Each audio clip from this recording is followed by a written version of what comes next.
Let's really spice up those blues guitar solos and bring them to life using the 12 tones that we have available to us. My name is Ryan Gaughan. I've been teaching for 22 years, specifically how to get guitar players to bridge the gap between their creative ideas and what they are able to play and get out of this sort of boxy pentatonic plateau that we all get into. If you would, hit subscribe and the bell notification to receive more videos on how to make your guitar playing better. All right, let's jump into it. When I have my one chord of a 12-bar blues, in this case A7, I already have two notes that are conflicting but also work together. I'm using a minor pentatonic that has a flat 3, but the chord has a major third in it. So those two notes conflicting already are offering me some options. I can really use that flat 3 to give me some tension, or bring it up to that major third to sort of play into the chord.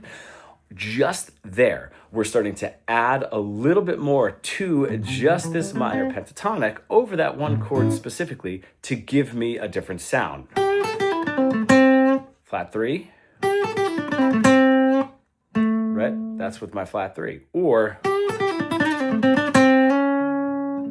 I can bring it up to that major third, and that gives me a little bit more of that chord tone that I would use specifically for my one chord, all right? Because that major third is very specific to the one chord. It doesn't show up in the 4 chord or the 5 chord of my 12 bar, okay? If I'm going to take that same idea, say, oh, I have this major third, minor third, it's kind of playing off of the one chord. Can I do that with the 4 chord? Yes. If I go to my D7, right here where my pinky is the 6 of this A. If I were to be playing in the key of A or in the key of A blues, that's my 6 or my 13. That is the major third of that 4 chord, which means when I get to that 4 chord, I can really emphasize that note and again playing the major third of that 4 chord. Can I do the same thing for my 5 chord? Yes. Where my pinky is for that 5 chord, that's the natural 3 in A blues, right? So I'm breaking out of the minor blues, or if I'm going to play more mixolydian, breaking out of the A mixolydian as well, right? And then I have my major 7. Now I'm only going to want to utilize that on that 5 chord, okay? So I have that as well.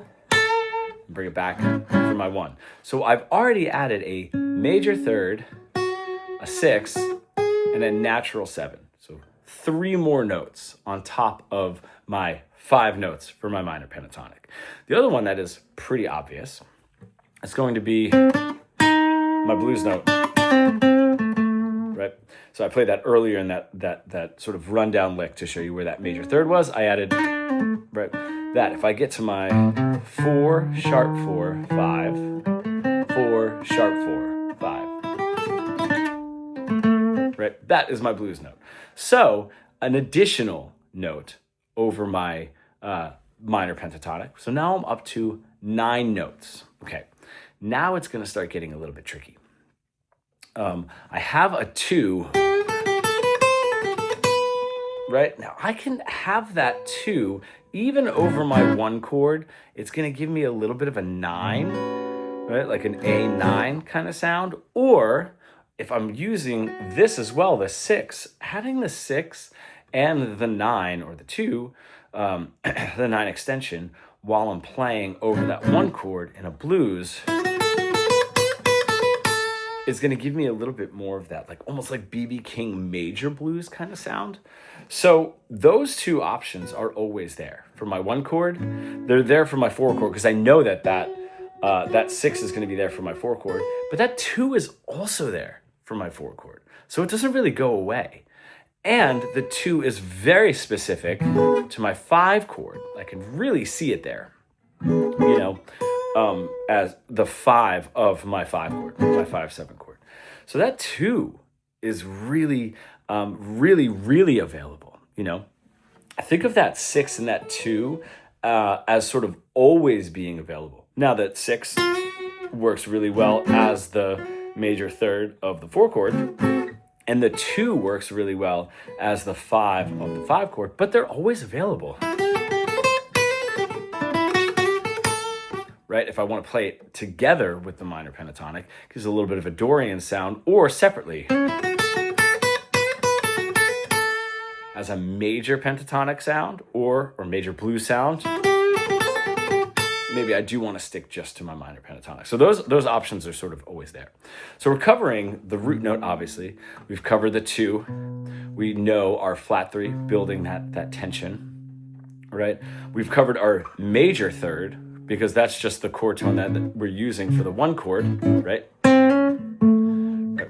Our 4, obviously, is just going to be there because it's in our minor pentatonic, and it's also there, very much so, as the root for the 4 chord. The sharp 4, because that's my blues note, right? The 5, because that's a chord tone for my 1 chord, as well as the root note of my 5 chord. It's always there, always available. My flat 6, all right, we haven't really touched on the flat 6. The cool thing about that flat 6 is that when I'm aiming for the 6, not in a major blues sound, but as the chord tone, as the third of my 4 chord, I can slide into it, just like I do here. Flat 3, major third, right, for my 1. I can do the same thing when I go to that 4 chord, right? Really sliding into that 6 by going from the flat 6, the minor third of my 4 chord, to the major third of my 4 chord. So that's where that flat 6 sort of comes in hand. Right? Really nice sound. My flat 7, obviously, giving me some tension. A chord tone of my 1 chord also builds a little tension to give me a resolve to the root note. My natural 7, which we have already done, which is going to be the 3rd and very specific to my 5 chord, right? Because that's not going to fit very well, or at all, to be honest, over the 1 chord or the 4 chord. The only time I could really see it is if you had some sort of a lick, right? And you were walking from the flat 7 up to the root note, and you decided to hit the natural 7 as a passing tone. The only time I could really see it working out in an improv solo, right? That could happen in a riff, you know.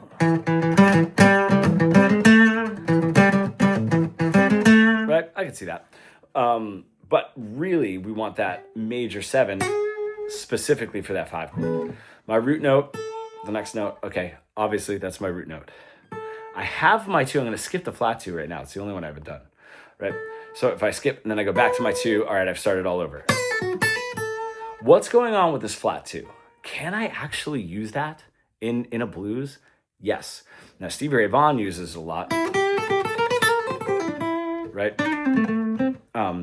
He uses it all over the place, which is creatively awesome. How I would use it is playing this specific lick. Starting on the 5, so the 5th fret of my B string, 5, flat 7, root note, flat 2, 2. And what I'm actually doing is playing over that 5 chord, a 1, flat 3, 4, sharp 4, 5, a blues scale over the 5 chord. So when I'm going through my 12-bar blues and I get to that 5 chord, right, might be a lick that I would throw in there. And that's where that flat 2 really comes in as the blues note of my 5 chord. So now we've covered every single note, all 12 tones, and how you can use them strategically in your 12-bar blues. This is really cool because we get a little stuck on theory, and if we can learn it like a language, you know, there's like rules, but rules can be broken. It's not mathematical because math has hard rules and right answers, right?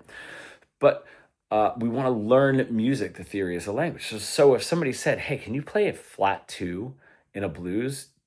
The answer would kind of be no, but then yes, because you've learned the rules, you've learned the language, and then over here, you've learned creatively how to break those rules to communicate the things that you really want to say. So this is where we can really utilize this sort of like math brain side of it. You know, if I go through each one of these notes and I really learn what each note is and what it means, I can take that information, but I need to do something with that information. And that is over here, where we can make this stuff creative and tap into our creative voice with what we have learned. So I'm going to give a little bit of an example.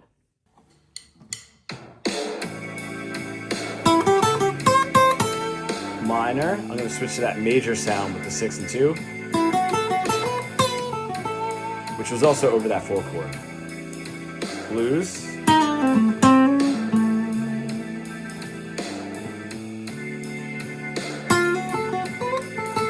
Right, that flat 6 to 6 right there.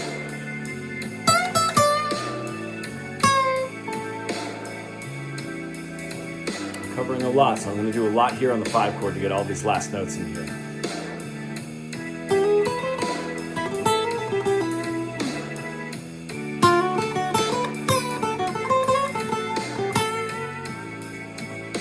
And that is everything. So that was all the notes. The main one, if you go back and really listen to that, is when I get to that 5 chord, doing the slide in to that natural 7, right? Sort of going from a 2 to a flat 3 back to that 2, and then hitting the right that 5 flat 7 root to the flat 2, and then back down again. Right, if you listen. So there's a lot happening in that 5 chord just because I wanted to get it through in just that one bar of my 5. So take this knowledge and really, really go out and crush some of your blues solos. You don't have to overplay. Right, taking simple phrases and just adding those notes to your simple phrases to communicate the way that you want to. If you are an intermediate guitar player and you feel a little bit stuck in that boxy, sort of boring pentatonic plateau that we all get into, and you want to bridge the gap between your creative ideas and what you are able to play, I have a free training. That link is in the description and in the first comment. You can check that out, and it goes really in depth of why we get stuck in those plateaus and 3 really great key ways to break out of that plateau, as well as a link to book a free call if you do want to work with us to see if you're right for our fretboard fluency mentorship program.